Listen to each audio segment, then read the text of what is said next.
तरंग प्रकृति और कण प्रकृति आपस में क्या हो गई, अपवर्जी। तो इसमें लिख लो बोर का पूरकता सिद्धांत, ये याद रखना, बोर का पूरकता सिद्धांत।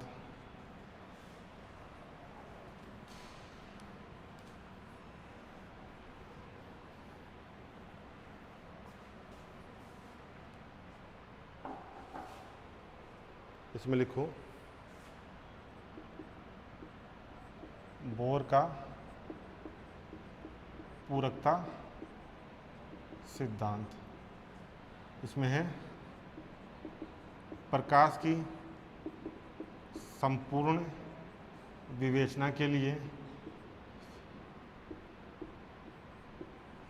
प्रकाश की संपूर्ण विवेचना के लिए कण प्रकृति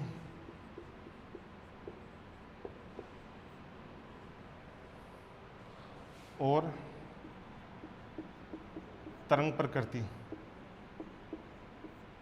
दोनों की आवश्यकता होती है, दोनों की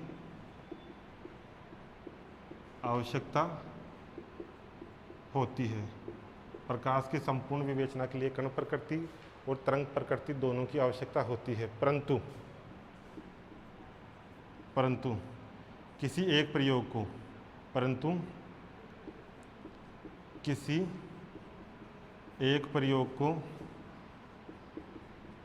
एक ही प्रकृति से समझा सकते हैं, परंतु किसी एक प्रयोग को एक ही प्रकृति से समझा सकते हैं, दोनों से नहीं, दोनों प्रकृति से नहीं। यानी कोई एक्सपेरिमेंट है तो जो कण प्रकृति से समझा सकते हैं उसको तरंग से नहीं समझा सकते। जैसे आपका यही है व्यतिकरण, इसको तरंग सिद्धांत से समझा सकते हैं, कणिका सिद्धांत से नहीं। परावर्तन है, इसको कण प्रकृति से समझा सकते हैं, तरंग से नहीं। तो एक प्रयोग को एक ही प्रकृति से समझा सकते हैं। जैसे व्यतिकरण में कोई सा भी एक्सपेरिमेंट ले लो, इसमें बहुत सारे एक्सपेरिमेंट हैं। जैसे आपका माइकलसन व्यतिकरण मापी हो गया, माइकलसन व्यतिकरण मापी को आप तरंग सिद्धांत से ही समझा सकते हो, ये हो गया। इसमें लिखो अर्थात कण प्रकृति और तरंग प्रकृति अपवर्जी होती है, यानी एक दूसरे का विरोध करती है। अपवर्जी, ये याद रखना, तरंग प्रकृति और कण प्रकृति आपस में अपवर्जी होती है। ये हो गए प्रकाश का बिहेवियर, प्रकाश की प्रकृति। अब आता है आपका जो ऑप्टिक्स में पढ़ोगे वो हाइगन था दूसरा सिद्धांत। हाइगन सिद्धांत दिया था तरंग सिद्धांत। इसके द्वारा किन किन की व्याख्या की गई थी? पहला है व्यतिकरण की व्याख्या, दूसरा है विवर्तन की व्याख्या, तीसरा है ध्रुवण की व्याख्या। इन तीनों की व्याख्या की गई थी। यानी तरंग सिद्धांत से व्यतिकरण, इंटरफेरेंस, डिफ्रैक्शन, पोलराइजेशन,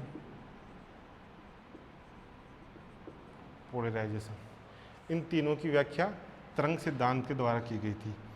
तो आपके बुक में 4 यूनिट होती है, पूरे पेपर में 4 यूनिट होती है। Unit first, second, unit third और यूनिट 4, 4 यूनिट होती है। यानी पूरा जो सिलेबस है उसको 4 यूनिटों में डिवाइड किया गया है। तो आपकी पहली यूनिट है आपकी इंटरफेरेंस, व्यतिकरण। दूसरी है विवर्तन। यूनिट तीसरी है पोलराइजेशन। चौथी यूनिट है आपकी लेजर और होलोग्राफी। चौथी है लेजर और होलोग्राफी। लेजर और होलोग्राफी, होलोग्राफी ये बाद में पढ़ेंगे। यही पूरी आपके जो पेपर है ऑप्टिक्स, उसके अंदर ये हाइगन का सिद्धांत ही पढ़ेंगे, हाइगन का तरंग सिद्धांत। तो सबसे पहले तरंग के बारे में पढ़ लेते हैं। व्यक्तिकरण स्टार्ट करने से पहले तरंग के बारे में पढ़ लेते हैं। तरंग होती क्या है, कितने प्रकार की होती है, कितने भागों से इसका वर्गीकरण किया गया है। तरंग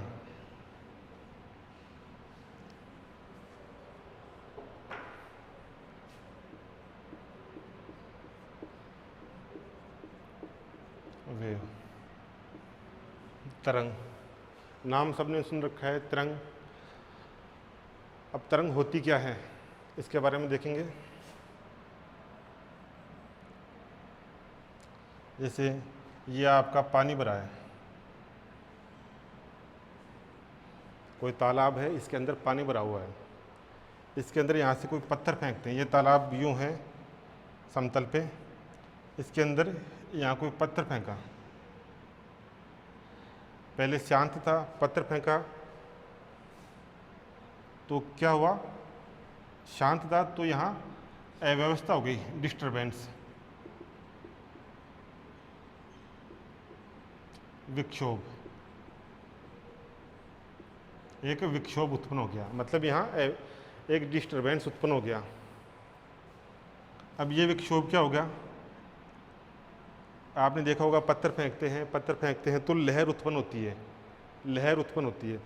तो वो विक्षोभ क्या होगा, एक स्थान से दूसरे स्थान तक जाएगा। जैसे ये यहाँ आया, फिर यहाँ लहर, एक स्थान से दूसरे स्थान तक विक्षोभ एक स्थान से दूसरे स्थान तक जाता है।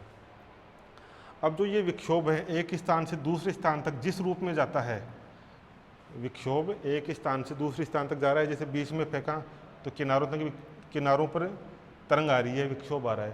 तो जो विक्षोभ एक स्थान से दूसरे स्थान तक जिस रूप में आ रहा है उस रूप को ही क्या कहते हैं, तरंग।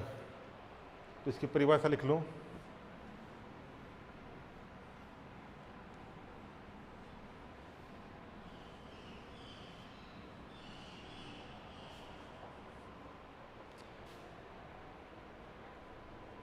विक्षोभ एक स्थान से दूसरे स्थान तक, विक्षोभ एक स्थान से दूसरे स्थान तक जिस रूप में जाता है, जिस रूप में जाता है,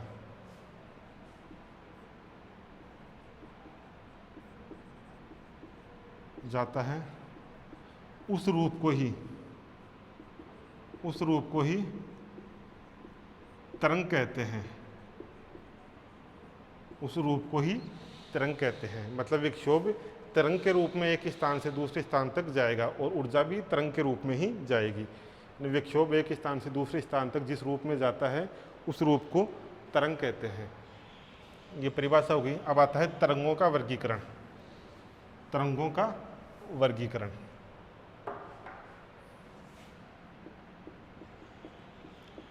तरंगों का वर्गीकरण चार चीज़ों के आधार पर वर्गीकरण किया गया है। चार चीज़ों के आधार पर वर्गीकरण किया गया है।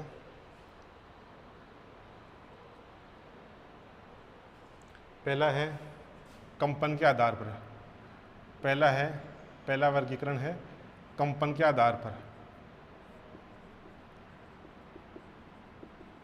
कंपन के आधार पर।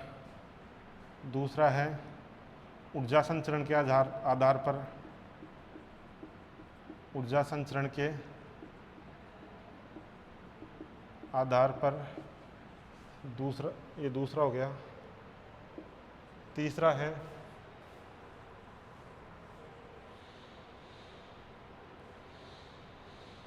माध्यम के आधार पर।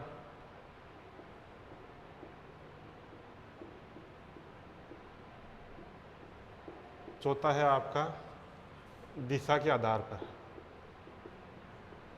दिशा के आधार पर या निर्देशांकों के आधार पर, या एक दिशा में जा रहा है, 2 दिशाओं में जा रहा है, 3 दिशाओं में जा रहा है। कंपन के आधार पर 2 भागों में। अब कंपन के आधार पर भी 2 भागों में, कौन कौन सा? एक हो गया आपका अनुप्रस्थ तरंग, दूसरा हो गया आपका अनुदैर्ध्य तरंग। अनुप्रस्थ तरंग, दूसरा हो गया अनुदैर्ध्य तरंग। ऊर्जा संचरण के आधार पर हो गया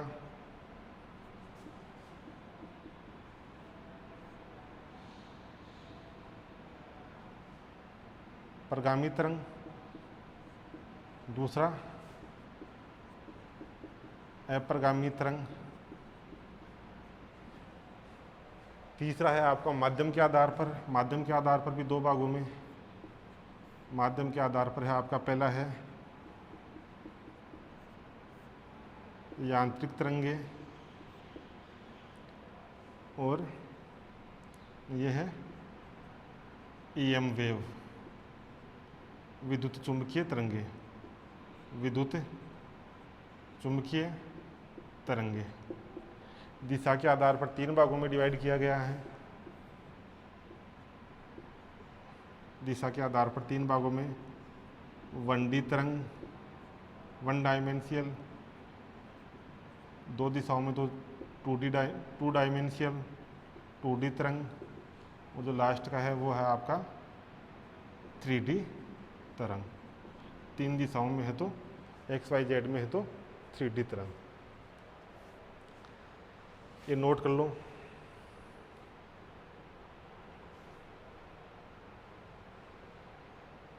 नोट कीजिए ये।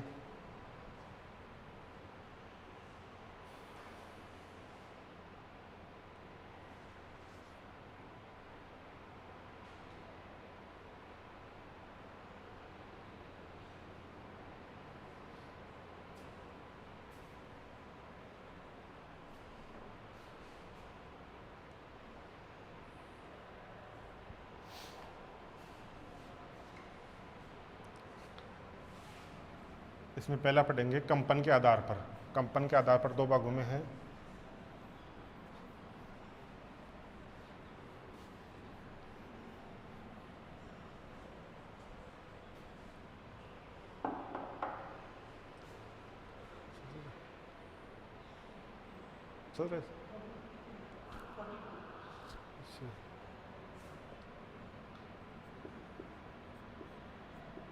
अनुदैर्ध्य, पहला है अनुदैर्ध्य तरंग। इसमें है कणों का कंपन तरंग संचरण की दिशा के लंबवत। इसमें होता है कणों का कंपन, कणों का कंपन तरंग संचरण की दिशा के लंबवत। तरंग संचरण की दिशा के लंबवत, ये लाइन याद रखनी है। अनुदैर्ध्य संचरण के लंबवत, अनुदिश होता है इसमें।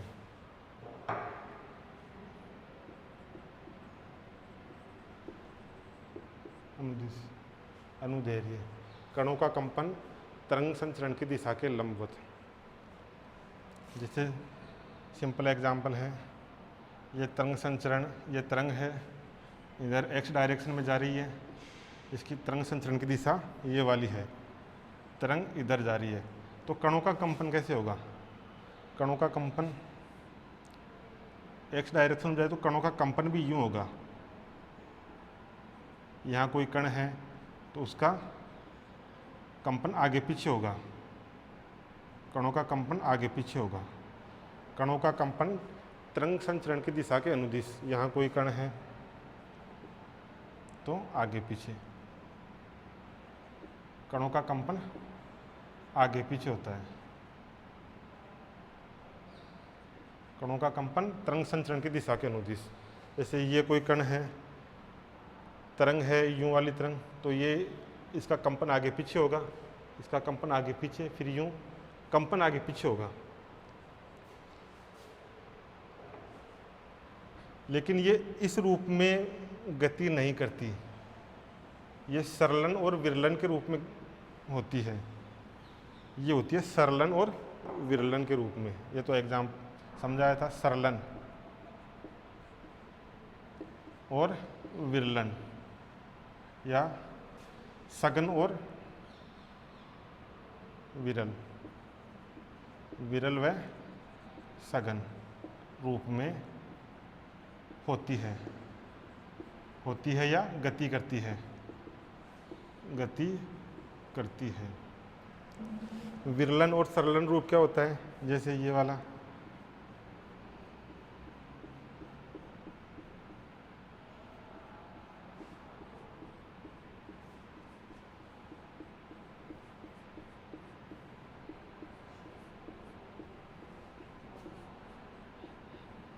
जैसे डॉक्टर्स की रिपोर्ट आती है वो वाली,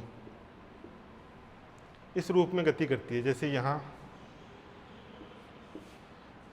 कंपन कर रही है यूं, यहाँ पर कंपन ज़्यादा होंगे, लेकिन संचरण की दिशा में ही कंपन हो रहे हैं। ये कंपन इधर हो रहे हैं, संचरण की दिशा में कंपन ज़्यादा कम, अर्थात ये विरल और सघन रूप में गति करती है। इसके एग्जाम्पल या इसकी परिभाषा लिख लो इसमें। अनुदैर्घ्य तरंग, अनुदैर्घ्य तरंग, इसमें लिख लो अनुदैर्घ्य तरंग में, अनुदैर्घ्य तरंगों में कणों का कंपन, अनुदैर्घ्य तरंगों में कणों का कंपन तरंग संचरण की दिशा के अनुदिश होता है। कणों का कंपन तरंग संचरण की दिशा के अनुदिश होता है। दूसरा लिख लो, ये विरल व सघन रूप में गति करती है। ये विरल और सघन रूप में गति करती है। एग्जाम्पल लिख लो। एग्जाम्पल है गैस के अंदर ध्वनि तरंगे, गैस के अंदर ध्वनि तरंग। दूसरा लिख लो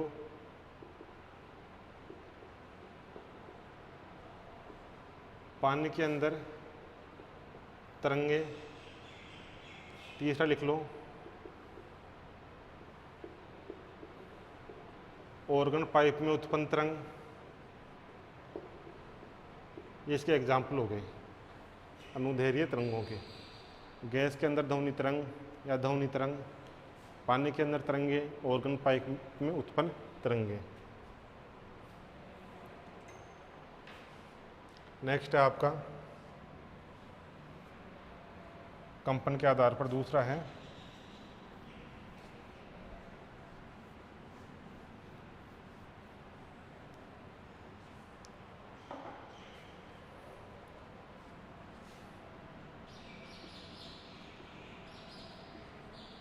अनुप्रस्थ तरंगे।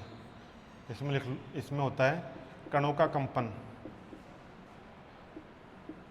कणों का कंपन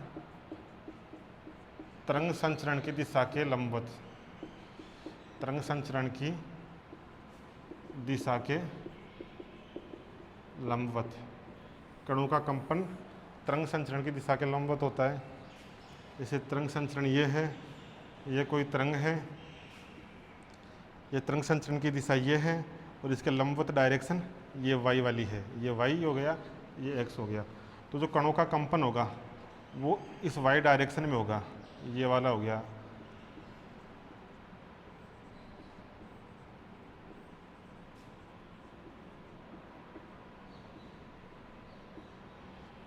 यानी तरंग आगे जा रही है तो ये ऊपर नीचे कंपन करती हुई जाएगी।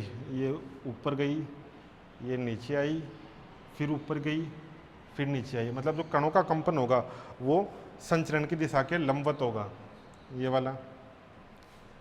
ये सरंग और गृत के रूप में, नाम सुने होंगे, सरंग और गृत के रूप में गति करती है।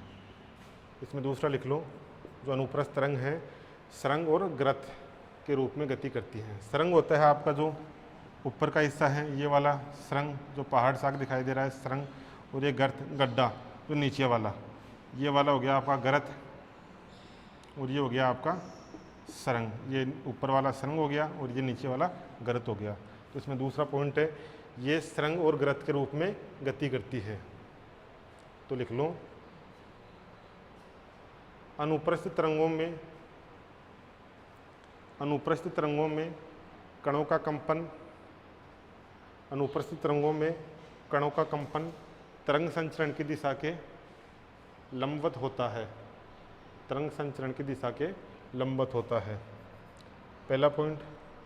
दूसरा लिख लो, अनुप्रस्थ तरंगे सरंग व गरत के रूप में गति करती हैं। सरंग व गरत के रूप में गति करती हैं।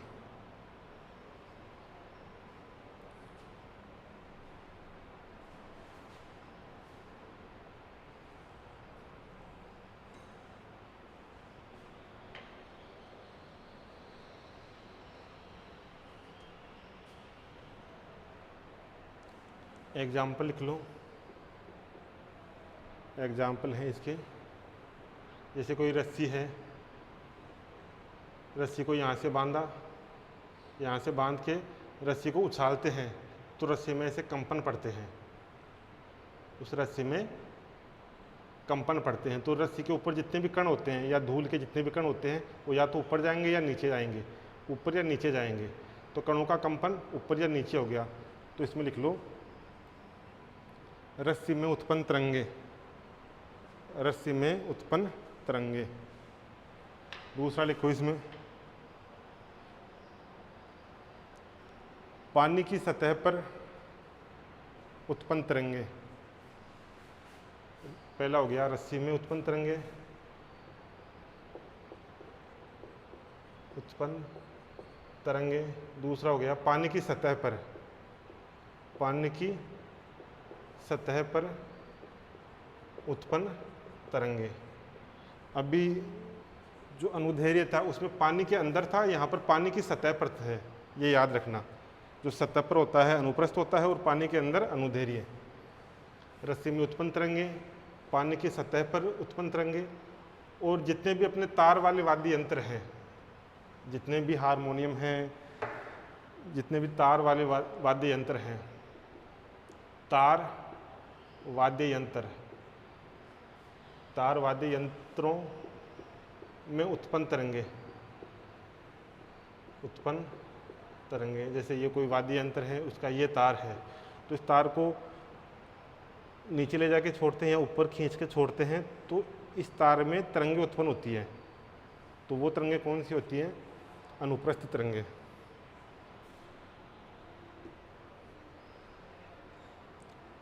तीसरा है प्रकाश तरंगे। प्रकाश तरंगे, जो प्रकाश तरंगों की नेचर होती है वो कौन कौन सी होती है? अनुप्रस्थ,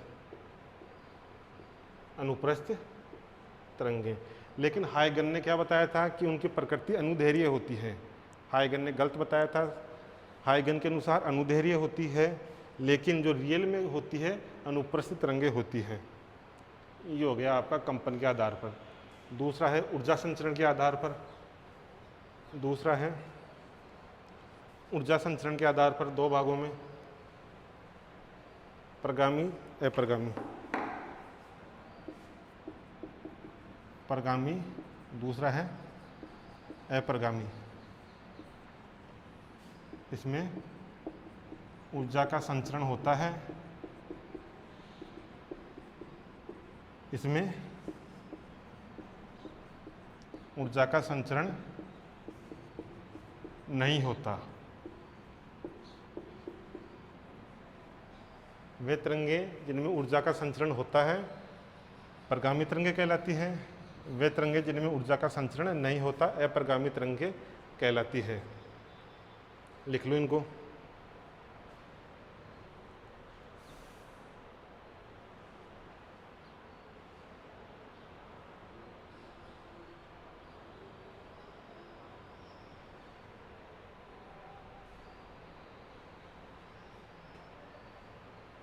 इसके एग्जाम्पल हैं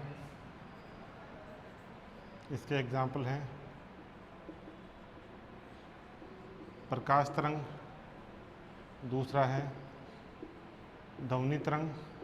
क्योंकि प्रकाश एक ऊर्जा है, ऊर्जा एक स्थान से दूसरे स्थान तक जाती है। प्रकाश में यही तो होता है, प्रकाश ऊर्जा के रूप में एक स्थान से दूसरे स्थान तक जाता है। ये परगामी तरंग हो गया, ऊर्जा का स्थानांतरण होता है, ऊर्जा का संचरण होता है, और ये ऊर्जा का संचरण नहीं होता, तो अपरगामी तरंग है। जैसे आपका रस्सी में उत्पन्न तरंगे, दूसरा था पानी के अंदर उत्पन्न तरंग। परगामी तरंगे अनुप्रस्थ और अनुदैर्घ्य हो सकती हैं। जैसे रस्सी में उत्पन्न तरंगे थी आपकी अनुप्रस्थ तरंगे, और ये तो अनुप्रस्थ थी, अभी पढ़ा था अनुप्रस्थ, और ये अनुदैर्घ्य। प्रकाश था आपका अनुप्रस्थ था, अनुप्रस्थ तरंग थी, और ध्वनि कैसी थी? अनुदैर्घ्य। तो परगामी तरंगे अनुप्रस्थ भी हो सकती हैं, अनुदैर्घ्य भी हो सकती हैं। ऐसे ही अपरगामी अनुप्रस्थ भी हो सकती हैं और अनुदैर्घ्य भी हो सकती हैं। परगामी में ऊर्जा का संचरण होता है, अपरगामी में ऊर्जा का संचरण नहीं होता। तीसरा है आपका माध्यम के आधार पर दो थे, यांत्रिक तरंगे और विद्युत चुंबकीय तरंगे, ईएम वेव। यहाँ पर माध्यम की आवश्यकता होती है और माध्यम की आवश्यकता नहीं होती।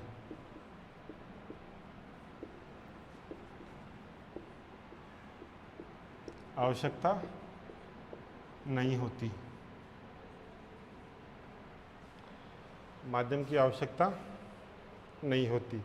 यांत्रिक तरंगों में माध्यम की आवश्यकता होती है, ईएम तरंगों में माध्यम की आवश्यकता नहीं होती। इसके एग्जाम्पल लिख लो, या पहले इसके एग्जाम्पल लिख लो। ईएम विद्युत चुंबकीय तरंगों को छोड़कर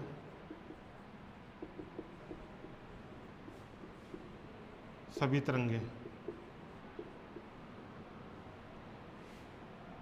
ईएम तरंगों को छोड़कर। यहाँ प्रकाश भी क्या है? ईएम वेव है, तो प्रकाश भी लिख लेना, प्रकाश तरंग।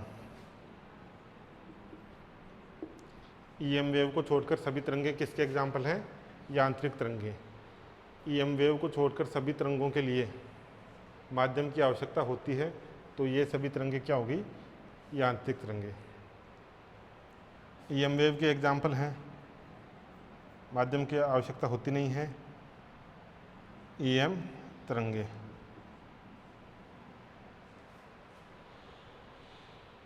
ईएम वेव कौन कौन सी हैं? प्रकाश भी ईएम वेव है, ईएम तरंगे या प्रकाश तरंगे। प्रकाश भी क्या है? एक ईएम तरंग है।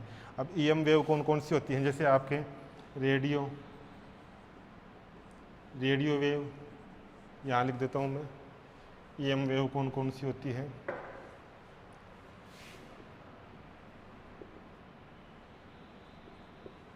रेडियो हो गया, माइक्रोवेव हो गया, इंफ्रारेड वेव हो गया, विजिबल वेव हो गया,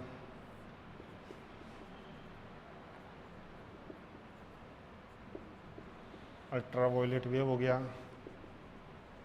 एक्सरे हो गया, गामा किरणें हो गई, गामा रे, और कॉस्मिक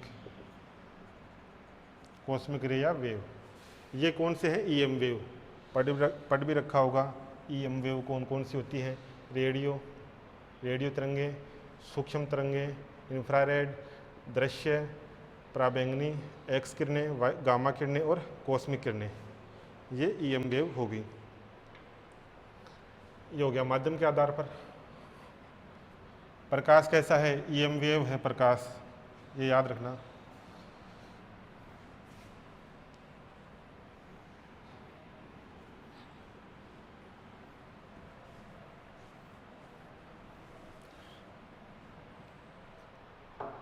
पहले प्रकाश के लिए एक काल्पनिक माध्यम की,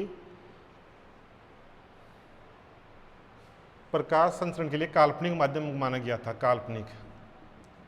काल्पनिक माध्यम ईथर, काल्पनिक जुड़ा हुआ है, काल्पनिक माध्यम ईथर होता नहीं है तो इसको नहीं देखेंगे। माना गया था कि प्रकाश एक काल्पनिक माध्यम ईथर में गति करता है, हाइगन ने माना था। तीसरा है आपका दिशा के आधार पर 1D 2D 3D, 1D 2D 3D। इसको एक निर्देशांक काम आएगा x y ले लो, y z ले लो, z x। दो निर्देशांक काम आएंगे x y z। एक दिशा में गति करेगी, दो दिशाओं में गति करेंगे, तीन दिशाओं में गति करेंगे। जैसे एक तार में गति, ये कोई तार है, इस तार में कोई मोती पिरो रखा है तो सिर्फ एक दिशा में जाएगा, तो ये एक दिशा में ही क्या होगा? गति करेगा। दूसरा है 2D का एग्जाम्पल है दो दिशाओं में। दो दिशा कौन कौन सी? जैसे पानी की सतह एग्जाम्पल ले लो। पानी की सतह पर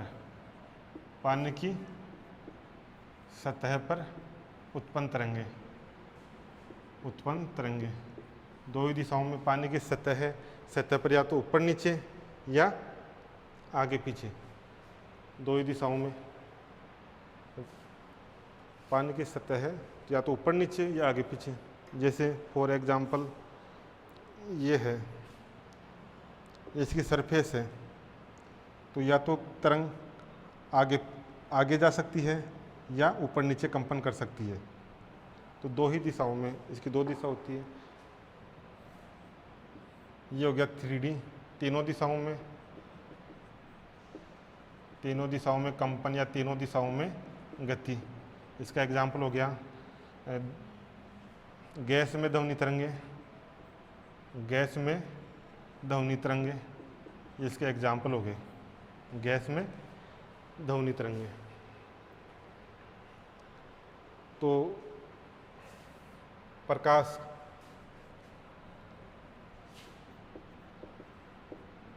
कैसा आया? कंपन के आधार पर अनुप्रस्थ, ऊर्जा का संचरण होता है, अतः प्रगामी माध्यम की आवश्यकता नहीं होती। EM वेव और ये 3D। तो प्रकाश की प्रकृति अनुप्रस्थ होती है, अप्रगामी होती है और EM वेव होता है। या जो प्रकाश तरंगे हैं उनका नेचर है अनुप्रस्थ तरंगे, प्रगामी और EM वेव। अब आते हैं कुछ परिभाषाएं हैं, उनको देख लेते हैं। जो डेरिवेशन करेंगे उनमें काम में आने वाली हैं। कुछ परिभाषाएं हैं वो देख लेते हैं।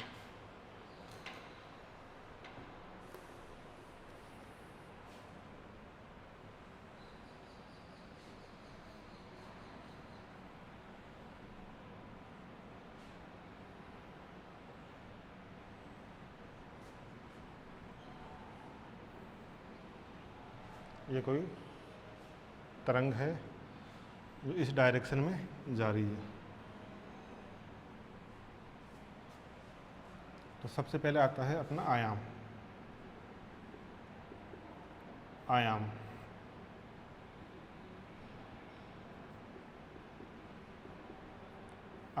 एम्पलीट्यूड।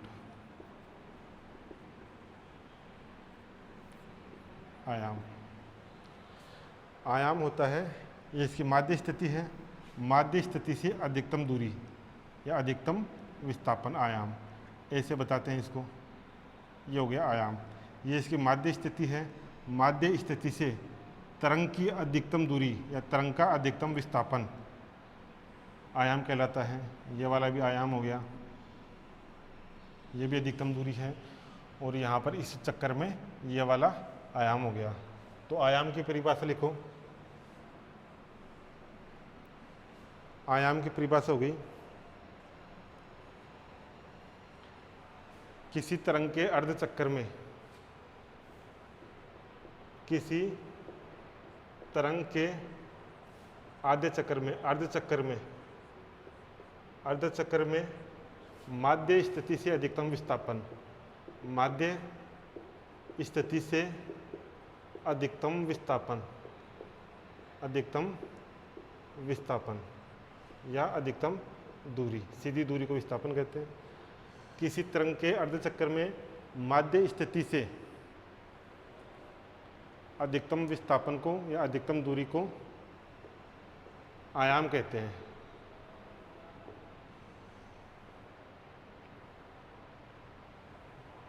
एम्पलीट्यूड आयाम कहते हैं। ये परिभाषा हो गई। दूसरा है आपका वे तरंग धैर्य। पहला ये हो गया। दूसरा लिखो तरंग धैर्य।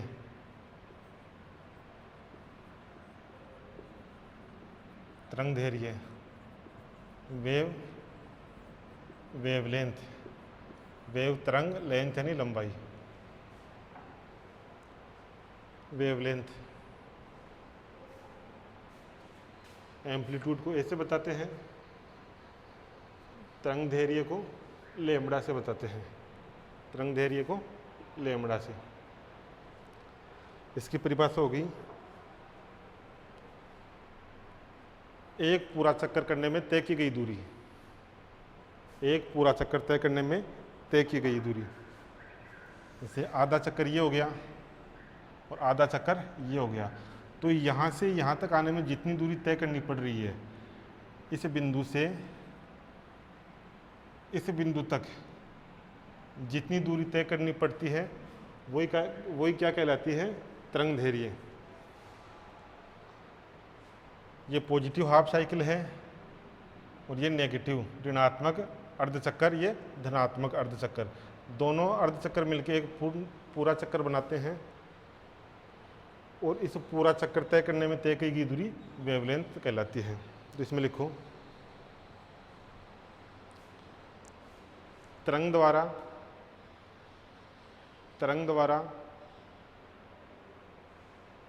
एक चक्कर पूरा करने में तय की गई दूरी,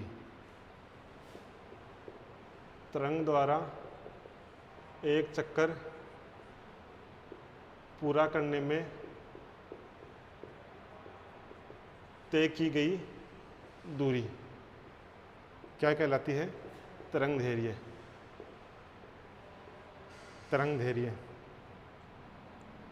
इसको यूँ भी बोल सकते हैं, जैसे ये आपका हो गया सरंग, ये हो गया सरंग, दूसरा ये भी सरंग हो गया, ये हो गया ग्रत, और ये भी क्या हो गया, दूसरा ग्रत। इसको यूँ भी बोल सकते हैं, जैसे ये तो हो गया आपका आधा चक्कर, चक्कर का चौथा हिस्सा ये हो गया और चक्कर का चौथा हिस्सा ये हो गया। तो दो सरंगों के बीच की दूरी, पहला सरंग ये है और दूसरा सरंग ये है, दो सरंगों के बीच की दूरी तरंग धैर्य कहलाती है। दूसरी परिभाषा हो गई, दो सरंगों के बीच की दूरी, दो सरंगों के बीच की दूरी, दो सरंगों के बीच की दूरी तरंग धैर्य कहलाती है।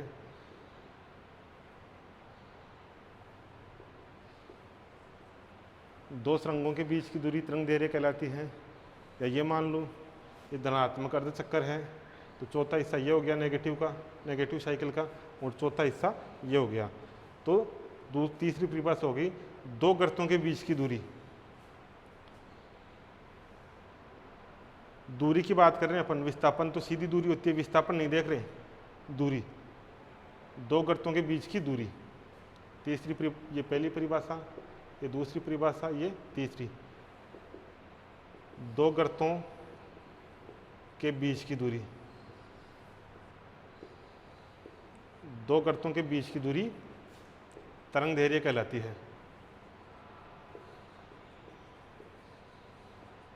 दो गर्त हैं, एक ये वाला है और एक ये वाला है, इन दोनों के बीच की ये दूरी तरंग दैर्घ्य कहलाती है। तीसरा आता है टाइम पीरियड,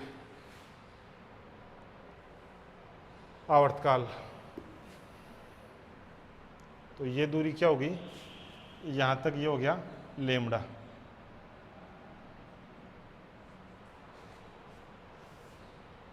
तीसरा है आवर्तकाल, टाइम पीरियड, आवर्तकाल। आवर्तकाल क्या होगा, एक चक्कर पूरा करने में लगा समय, एक चक्कर पूरा करने में लगा समय, यहाँ से यहाँ तक जाने में लगा समय, एक चक्कर पूरा करने में लगा समय आवर्तकाल कहलाता है। तो परिभाषा लिखो, तरंग द्वारा एक चक्कर पूरा करने में लगा समय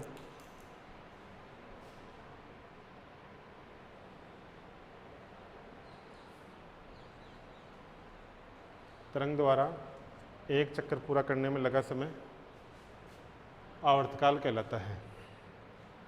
यहाँ से यहाँ तक आने में लगा समय आवर्तकाल, कैपिटल टी से बताते हैं आवर्तकाल टी। दूसरी परिभाषा हो जाएगी, एक सुरंग से दूसरे सुरंग तक पहुँचने में लगा समय, एक सुरंग से दूसरे सुरंग तक पहुँचने में लगा समय आवर्तकाल कहलाता है। तीसरी परिभाषा हो जाएगी, एक गर्त से दूसरे गर्त में या एक गर्त से दूसरे गर्त तक जाने में लगा समय आवर्तकाल कहलाता है। तो पहली परिभाषा याद रखनी है, एक चक्कर पूरा करने में लगा समय आवर्तकाल कहलाता है। चौथा है आपका आवर्ती, चौथी है आवर्ती, फ्रीक्वेंसी।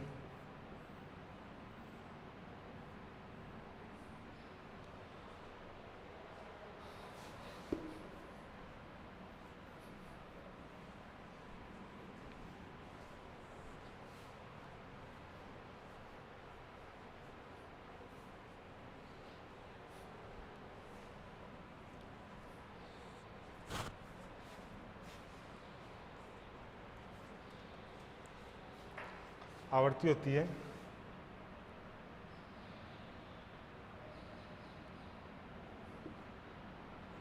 एक सेकंड में उत्पन्न कंपनों की संख्या, उत्पन्न कंपनों की संख्या, एक सेकंड में उत्पन्न कंपनों की संख्या आवर्ती कहलाती है। एक सेकंड में उत्पन्न कंपनों की संख्या आवर्ती कहलाती है। आवर्ती को बताते हैं यूँ से, यूँ बता लो या यूँ मान लो, यूँ से बताते हैं यूँ आवर्ती। तो आवर्ती होगी एकांक समय, जिसका एकांक बोलते हैं t1। आवर्ती आवर्तकाल का व्युत्क्रमानुपाती होता है। तो ये हो गया।